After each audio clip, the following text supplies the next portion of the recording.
Salut, désolé à l'avance si je fais du bruit. Alors,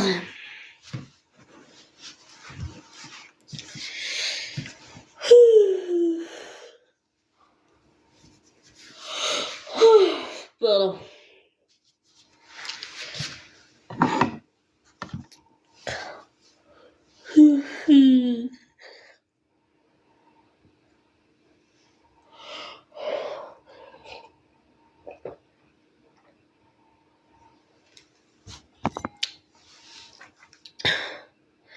J'ai vu les Gardiens de la Galaxie 2, je viens de les voir sur TF1. J'avais jamais vu le 2.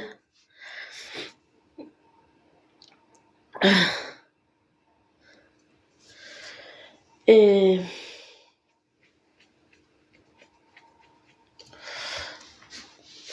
c'est impressionnant,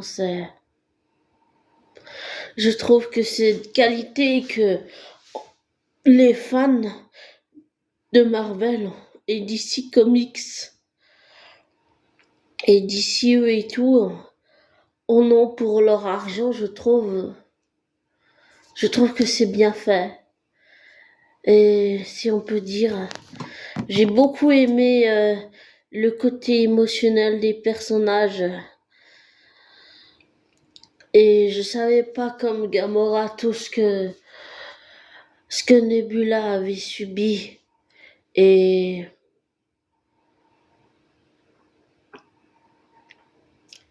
ça m'a brisé le cœur. Mais ce que j'ai aimé dans les personnages, c'est qu'ils sont émotionnellement, sur le plan émotionnel, tu comprends leur psychologie, tu comprends leurs blessures, tu comprends sur le plan comportemental, psychologique, affectif, émotionnel, tu comprends leur parcours, tout ce qu'ils ont vécu et tout et tout. Et de ce que j'ai compris, Zeus s'appelle Groot. On va dire le fils de Zeus s'appelle Groot premier. Là, c'est Zeus s'appelle Groot 2. Eh bien, Zeus s'appelle Groot, il a bien évolué. C'est un adolescent maintenant. Ce que je vois, c'est que Zeus s'appelle Groot. En fait, il voit Gamora comme sa mère et Rocket comme son père. C'est un peu en fait, ils sont comme une famille, en fait, mais ils l'avaient pas réalisé avant que l'un d'eux le dise, en fait.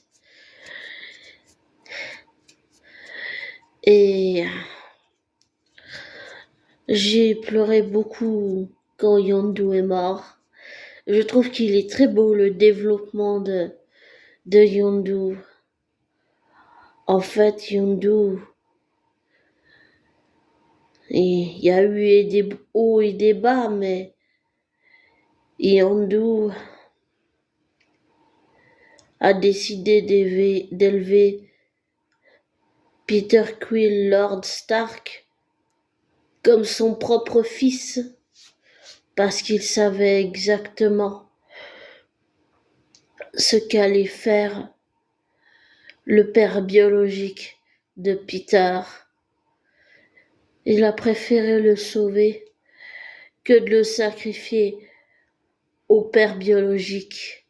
Et je trouve ce parallèle vraiment, vraiment magnifique. Vraiment, j'allais dire aussi douloureux parce que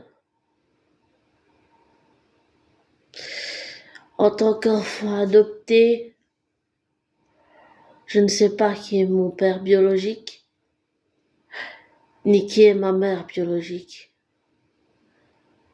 Et je pense intuitivement que mon père biologique était quelqu'un de violent. De violent. Ouais. un peu même comme le père de Quill, le père biologique de Peter Quill.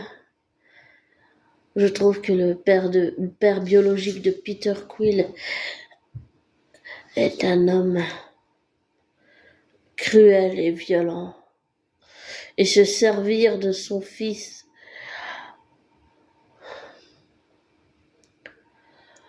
comme d'une pièce rapportée, ou le tuer parce qu'il ne nous sert à plus rien,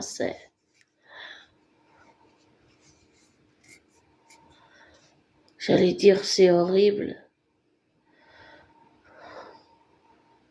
C'est dégoûtant, c'est déshumanisant. Et j'ai beaucoup aimé le développement de Yondu. Et je trouve que c'est très intéressant comme il a percé les défenses de Rocket. Rocket joue le dur parce qu'il veut pas qu'on s'attache à lui, mais en fait, lui s'est attaché aux autres. C'est comme sa famille, il est gardien de la galaxie. Et il veut pas les perdre. Mais j'ai beaucoup aimé aussi le développement et le combat avec entre Gamora et Nebula. Bon, c'est la Gamora d'avant, tandis que dans les Gardiens de la Galaxie 3 qu'on a vu, c'est pas la même Gamora en fait. Mais j'ai trouvé le développement très beau et j'ai beaucoup pleuré quand Yondu est mort. Ouais. Je sais pas, ça m'a fait quelque chose. Peut-être c'est dû à mon passé, à toutes les choses horribles que j'ai fait, à toutes les personnes que j'ai blessées. Et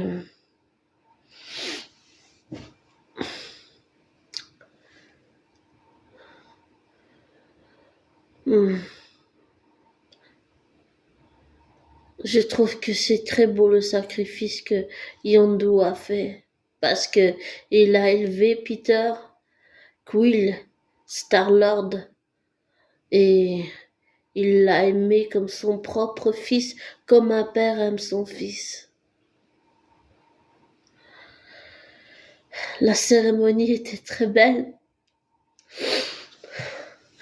mais pardon, j'aurais aimé que Yondu ne meure pas, mais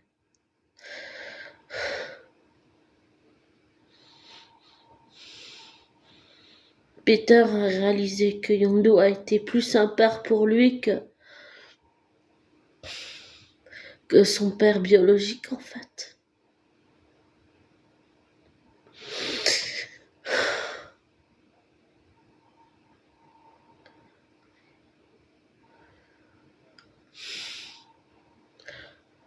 Je sais pas si on peut dire la même chose, mais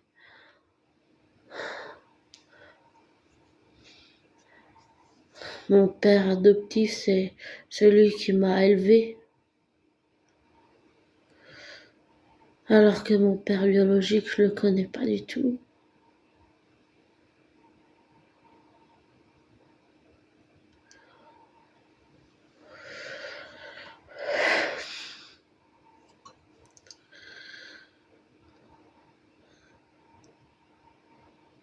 Et je sais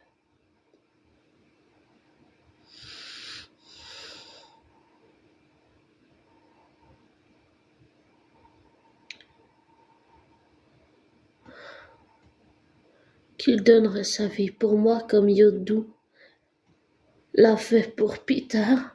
Et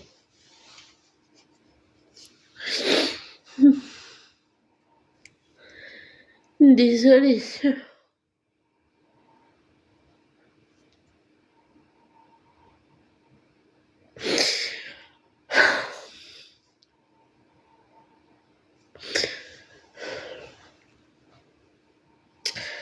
Je trouve aussi que le développement de Nebula, la relation entre les deux sœurs, c'est vraiment, c'est vraiment bien fait. Et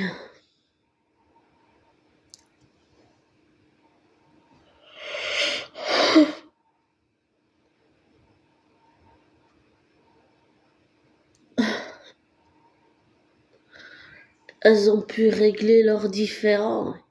Et dans Endgame, Nebula a connu une très belle évolution. Il y a le Holiday Special Noël, les Gardiens de la Galaxie que j'ai pas encore vu. Et Nebula a appris ce que c'était les émotions, ce que c'était la rage, la colère, la haine, le mépris. Et ce que c'était l'amour. Et ce que c'était d'avoir une famille. Qu'est-ce que c'était de ressentir des sentiments et des émotions alors qu'elle n'a jamais connu ça avec Thanos. Thanos, il a toujours fait en sorte qu'il y ait une rivalité entre les deux sœurs. Un peu comme ma sœur et moi. On va dire que certaines personnes ont toujours fait en sorte que ma sœur et moi, on ait une rivalité un peu comme Gamora et Nebula. Et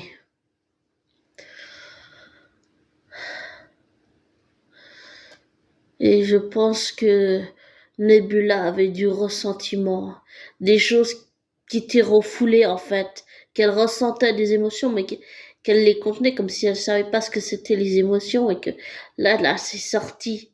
C'est juste sorti, ça avait besoin de sortir et Gamora le savait pas. Et ça me parle parce que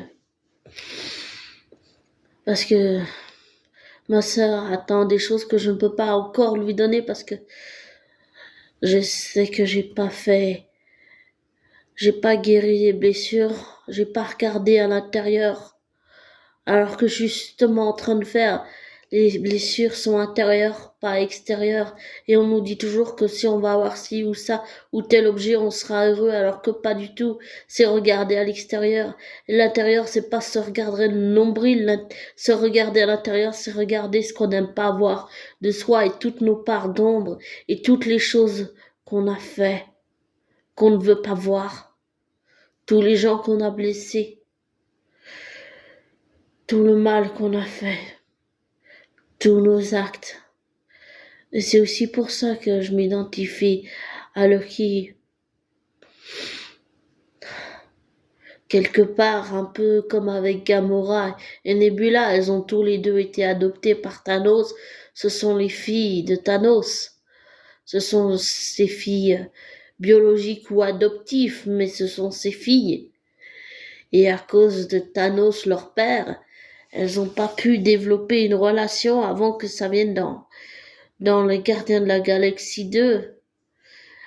Elles ont pu s'attacher émotionnellement l'une à l'autre dans le Gardien de la Galaxie 2, mais pas au début, pas au début. Et je pense que leur père est responsable de ça, on va dire. Et puis,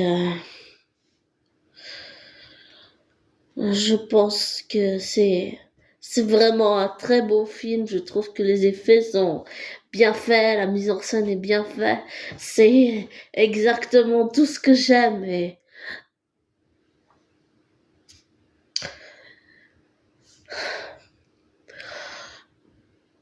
qu'est-ce que je peux dire d'autre? Pardon, j'ai raté. C'est magnifique.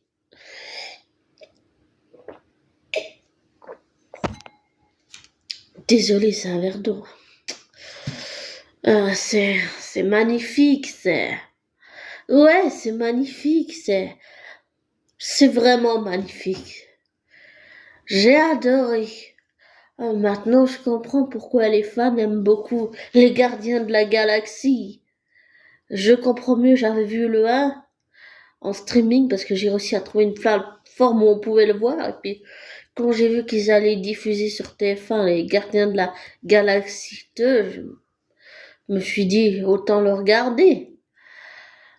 Et maintenant, oui, je comprends pourquoi tous les fans du monde entier sont attachés autant aux gardiens de la galaxie. Et, et c'est vrai que le lien émotionnel qu'on peut tisser avec un personnage fictif, c'est beau, c'est dur, c'est dur, c'est dur. Comment expliquer ça? Euh,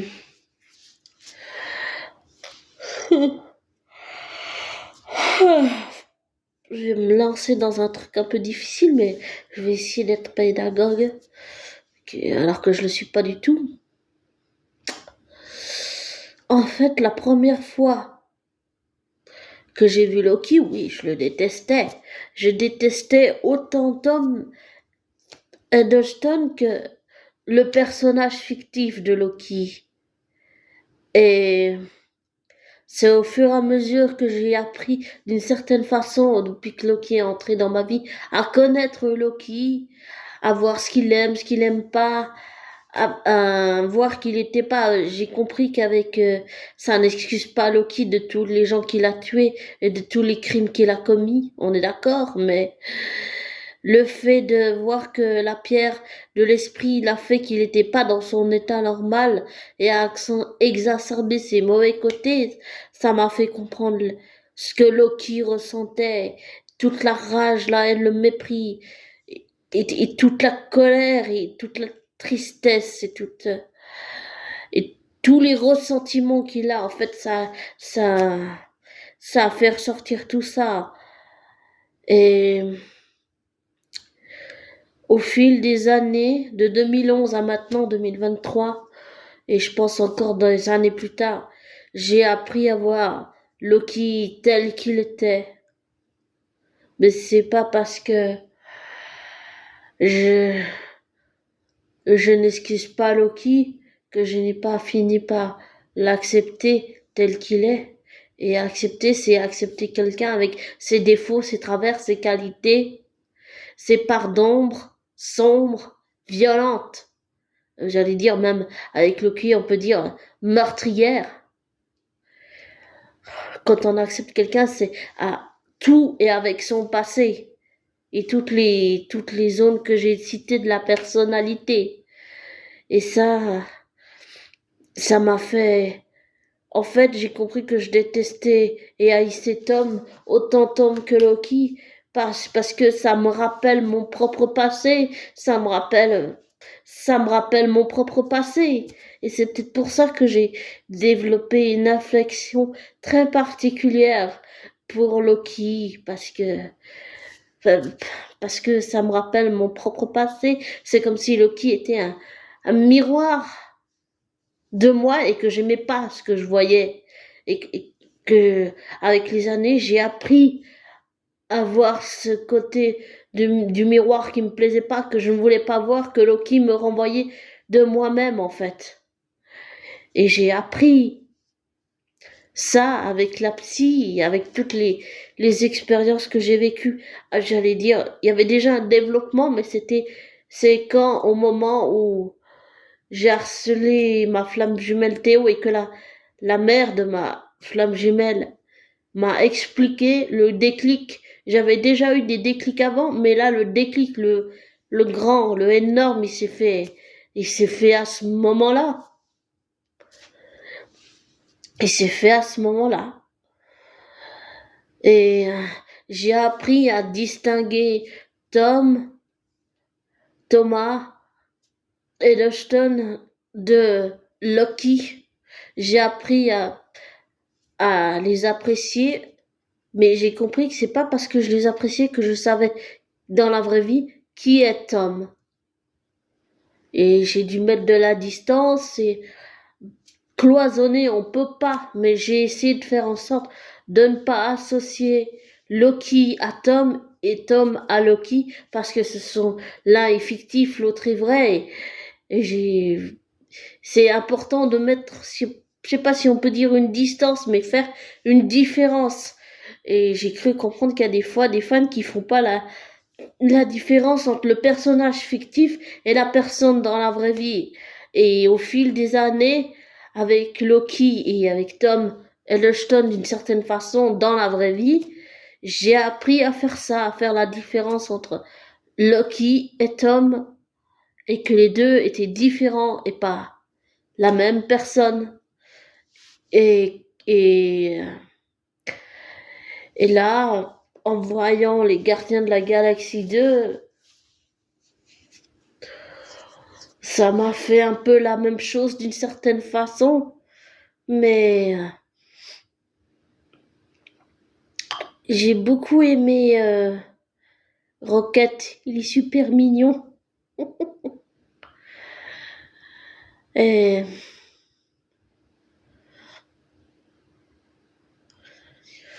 et des extraits, parce que j'ai vu des extraits grâce à des youtubeurs qui ont vu le film, Le Gardien de la Galaxie volume 3.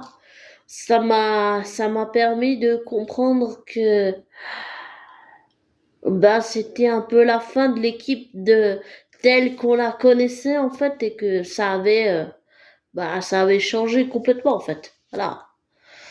Et que l'ancienne Gamora n'est plus celle qu'on a connue dans le passé.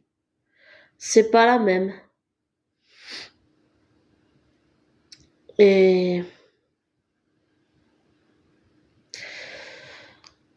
et waouh, que du changement, du changement.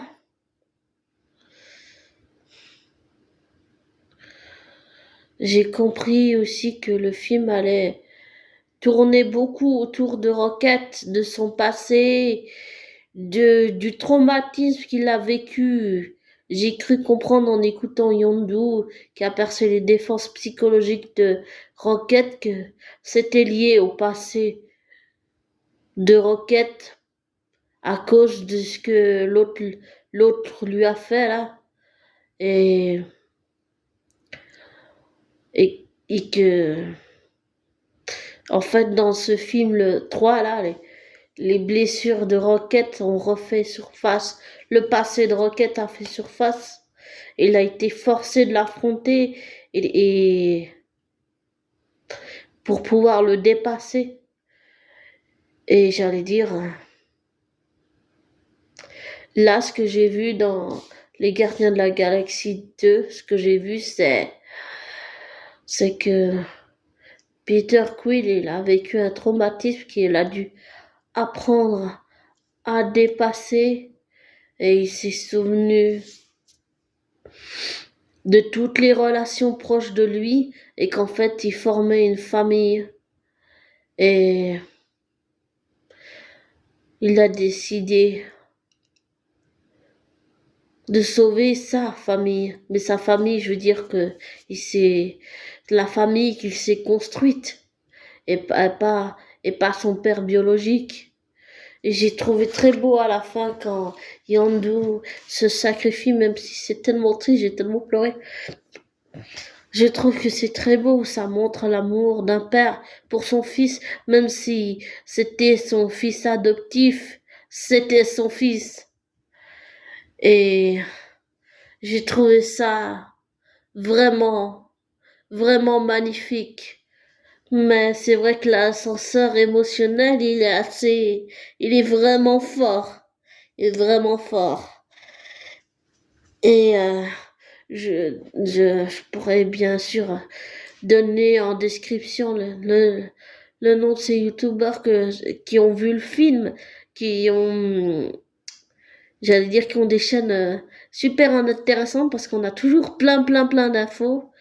Et des fois, on va dire des fois, souvent, être spolié pour moi, ça me permet de mieux comprendre les films parce que quand je les regarde sans savoir, ben, je comprends pas. Il faut que je regarde plusieurs fois pour comprendre.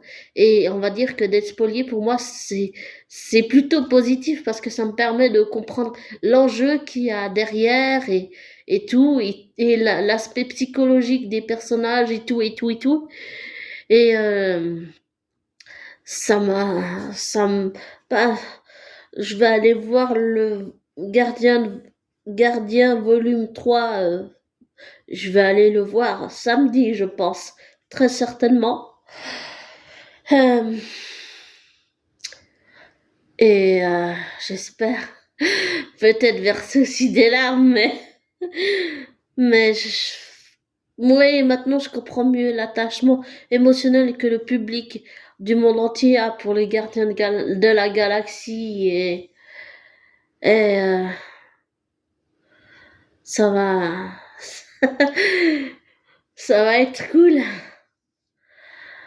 Enfin,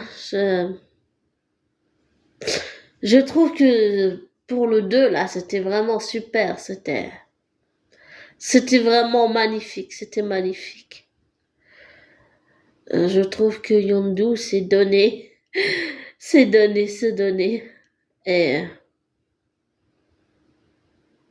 il a donné tort à tous ses collègues, j'allais dire, ou à tous ses amis, ou ceux qui l'ont dit qu'il l'avait déçu. Je trouve que il a donné tort à tous ces gens-là. Et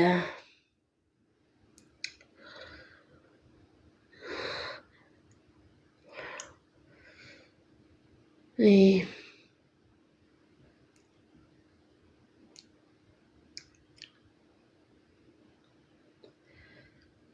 Et j'espère que on aura droit encore aux gardiens de la galaxie. Je pense pas que ce soit fini. L'équipe est peut-être différente et ils forment toujours une famille.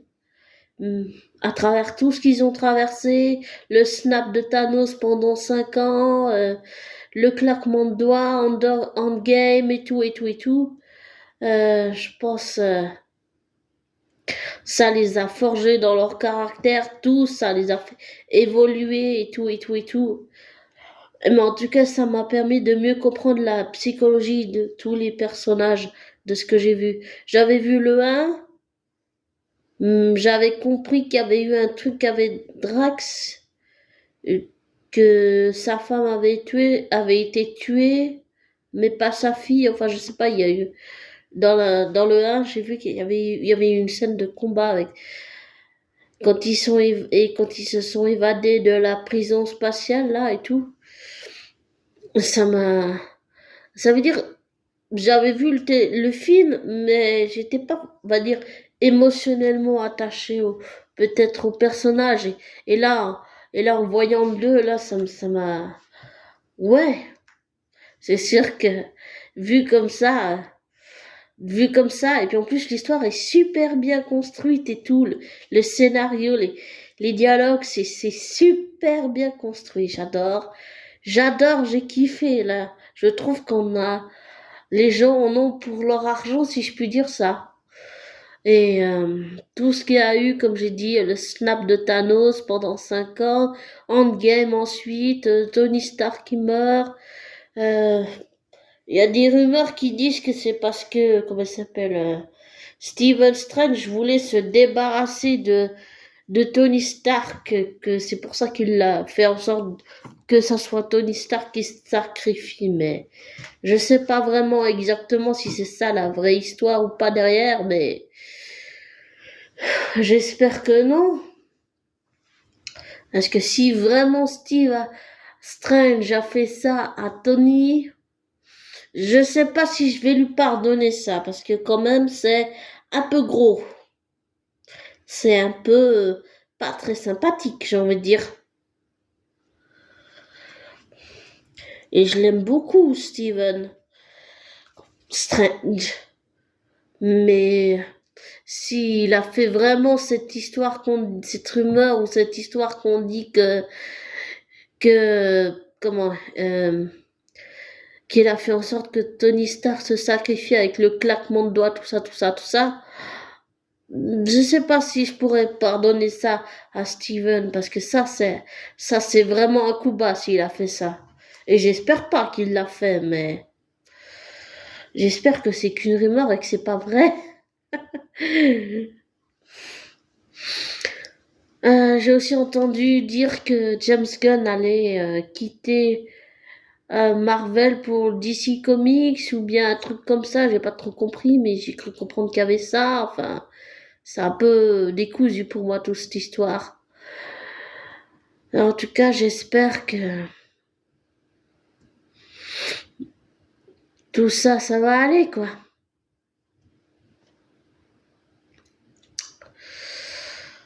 Ah. En tout cas, j'aime beaucoup, j'aime beaucoup les gardiens. Surtout Rocket, il est super mignon. Il a son caractère. Un peu grognon, mais je l'aime beaucoup.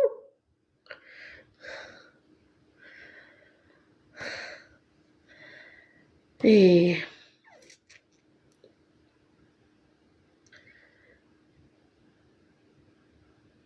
j'espère que ça va s'arranger.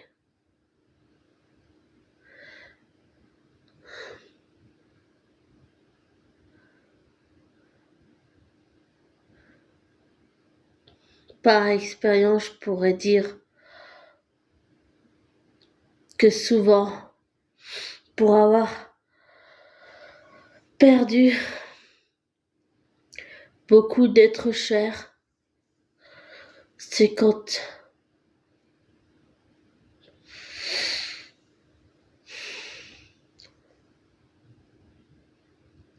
j'ai perdu mon premier oncle en 2014,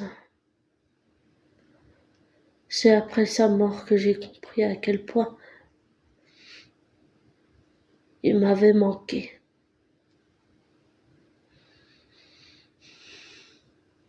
Et le sentiment que j'ai, c'est que Peter Quill Star-Lord, il a compris au moment où Yondu s'est sacrifié pour lui que c'était son père. Quoi qu'il en dise, c'était son père. C'était celui qui l'avait élevé, c'était celui qui a tout fait pour lui.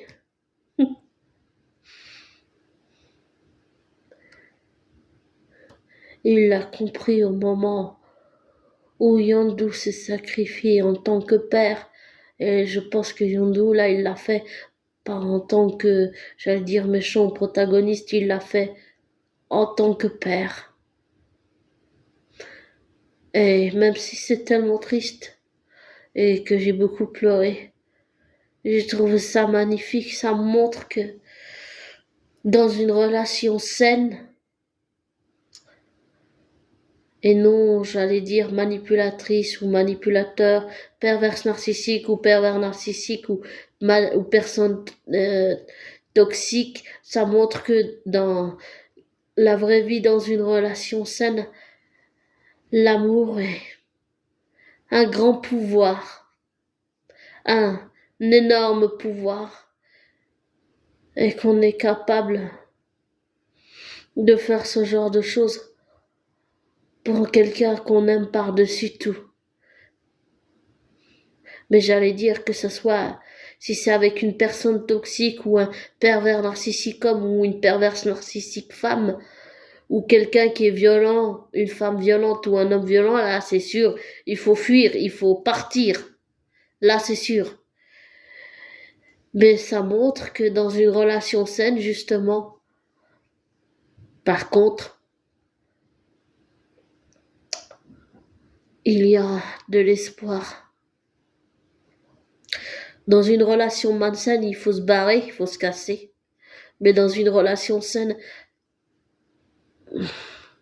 ça montre que l'amour est puissant à un point qu'on n'imagine pas.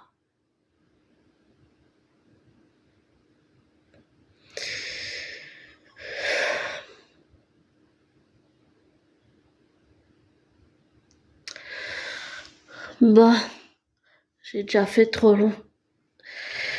Je vais te laisser.